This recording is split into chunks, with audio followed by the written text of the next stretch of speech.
Joined in the studio right now by Governor Jack Markell. Thank you so much for joining us. Great to be here. We're honored, of course. You were just over there talking to the Spanish station, and you decided to drop by and talk to us. First of all, maybe you noticed my fedora. What do you honestly think of the straw fedora? Well, I don't know what you look like without it, but I tell you, I don't think you could look any better. Thank you. See, that's the endorsement I needed. All right, so I know. Start another vote, that's for sure. And then, and the other question: what about the Sing-A-Ma-Jig? What do you think? Well, I tell you, the two of you. Wow, the two of you make quite a pair over there. Do you have any kids? I have two children. They are 18 and 15. Oh, 18. So they're a little bit past the Sing-A-Ma-Jig age. They are. Because this was the big toy in Christmas time, was the Sing-A-Ma-Jig. So it's cool. It's mouth news. Our society continues to advance, doesn't it? It does. Is that an advancement? Or regression, I don't know. Yeah, I know. We know we only have a few minutes for you, but a lot of things to touch on. I'd like to start actually with something we talked about last week. Or no. I see a Sing-A-Ma-Jig. Actually, I guess it was a couple days ago, and maybe I don't know if you can shed any more light on this for us. What's the deal with the basketball hoops in Del Dot? Do you have any information on that? Yeah, that's getting pretty big now. Well, here's the deal. About 6 years ago, the General Assembly in Delaware passed a very clear law that basically said that these hoops, and I don't remember exactly how it's written, cannot be there. And we get a lot of complaints from other residents who feel like it's in the right of way or whatever it is. Look, if the General Assembly chooses to change the law, I'd be happy to sign the law to change it. I mean, it's obviously at a time when we're encouraging kids to be outside and we're really worried about childhood obesity. We want kids to play. We want kids to hang out in the neighborhood. But the law is quite clear. Now, have you seen the video? Video's getting I've heard quite a bit about it. Okay, so I guess I don't know if you'll be able to speak on it all, because the one for me, I'm watching the video, and on one hand you have the whole thing about technically this is against the regulations that were set up, but then it seems like there's a little bit of a selective enforcement type of thing going on with the regulations. But the more important point to me was the behavior of the police officer when she was ordering the gentleman to go back in his house and said, "You can stand here, but you can't talk," on his own property.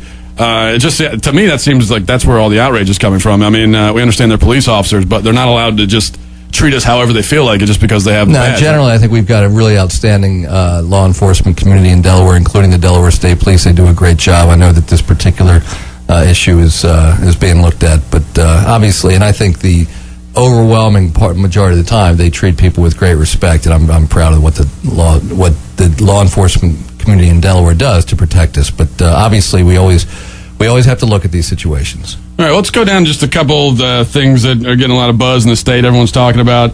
First of all, the medicinal marijuana. We just talked about that in news. You said you'll sign you would sign something. I've not come out publicly yet. I want to listen to the debate as it takes place. I want to understand how what's being proposed here differs from what's happened elsewhere. In some other states, they've actually backed off of it because of poor implementation. So I think there is still a lot to learn. Well, without actually going through the legalese of it, personally, how do you feel about it as far as the medical end of it's concerned? The way I decide these kinds of things, I like to hear both sides. So I actually have had a chance. I was visited a few weeks ago by people who are very sick.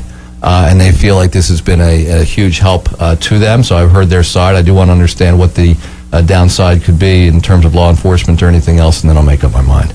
Now, one thing that got a lot of pop earlier in the year was the new cell phone law, and you can't drive talking on a cell phone.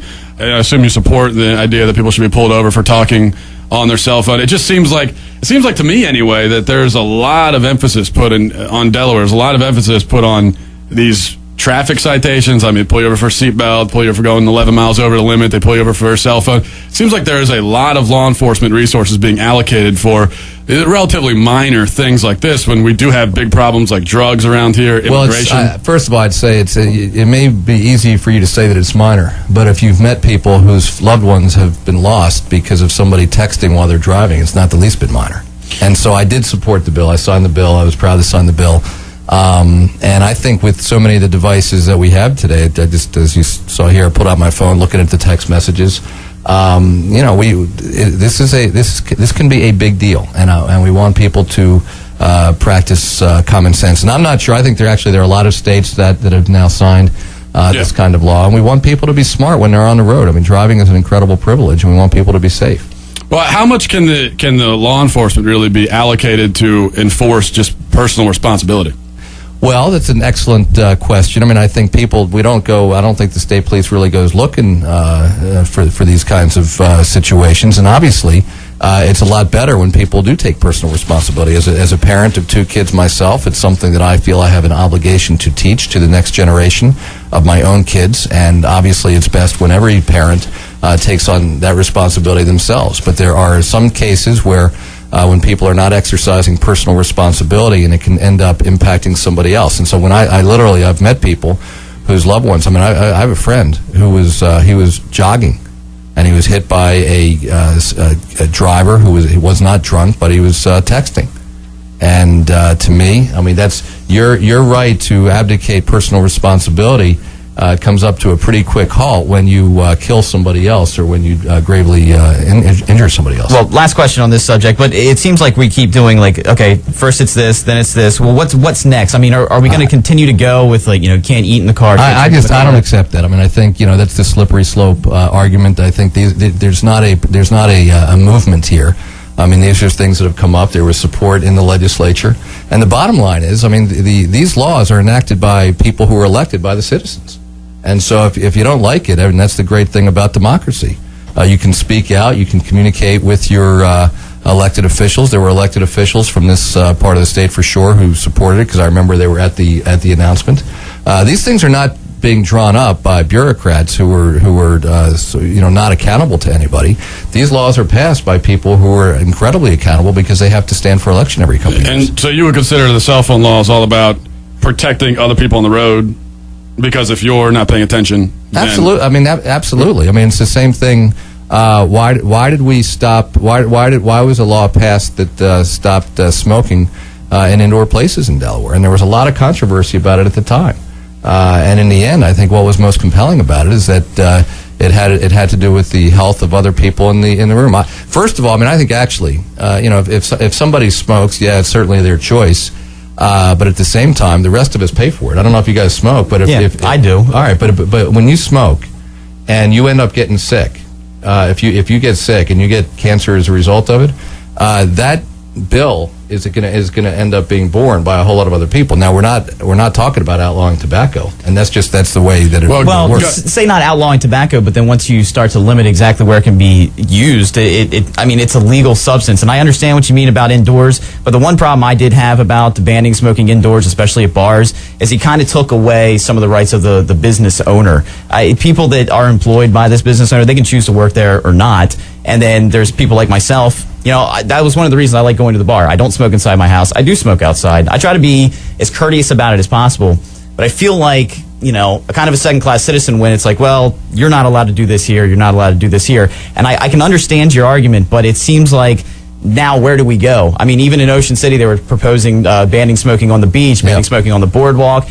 That is another slippery slope, is when you start to take it away from the private business owner, and then the public, it bleeds into there too. Well, the great thing about this, I mean, and there are valid arguments on both sides. I think the people spoke now 10 years ago, and it's been an overwhelmingly popular law. Well, before we move on, because I did have a setup there. I was setting you up, and I didn't get to bring it home.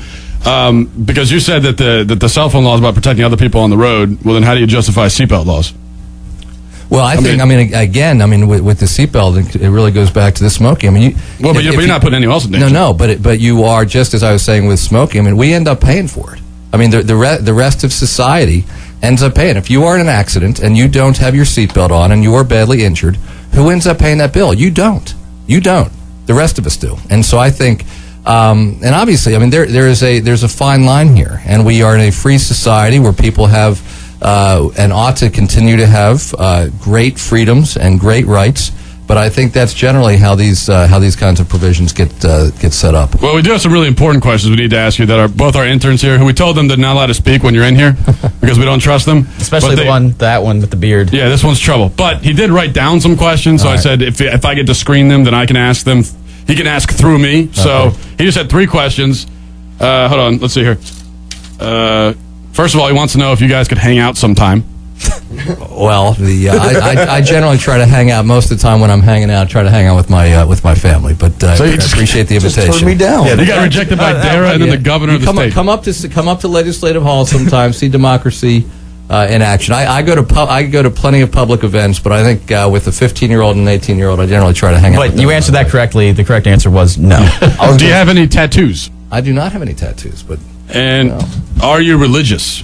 I'm Jewish. I am somewhat observant. I don't go to my synagogue on a weekly basis, but I am proud of my Judaism. What's your favorite beer? Do you have one? I do. I have to say I love Dogfish Head. Go with the local. Well, and they are good. They are very good. Yeah, they are good. You ever had 16 Mile around here? I have not. I should try it. No, that's definitely try that. Seriously. All right, and I Twin Lakes, which is another Delaware beer. I'd say my favorite beer from outside of Delaware. The Delaware beers are certainly top on the list. My favorite beer from outside of Delaware is called Harpoon, and they've got a great IPA. Do you have any good prank you've ever pulled? That's this intern here wants to know. A good prank I've pulled. God, I'm sure there are. None come to mind immediately, but if I think of any, I'll let you guys know. And he wants to know if you'll shave his head. No, but I appreciate the offer, but no, I will not shave it. I wouldn't want to touch it. I think you have lice, dude. I wouldn't want to go anywhere near that. All right, well, Governor, we know you have to let you go, but thank you so much. You're definitely the most important person we've had in the studio, aside from me. But thank you so much for coming in. We really appreciate it. Good to be with you guys. Thanks a million.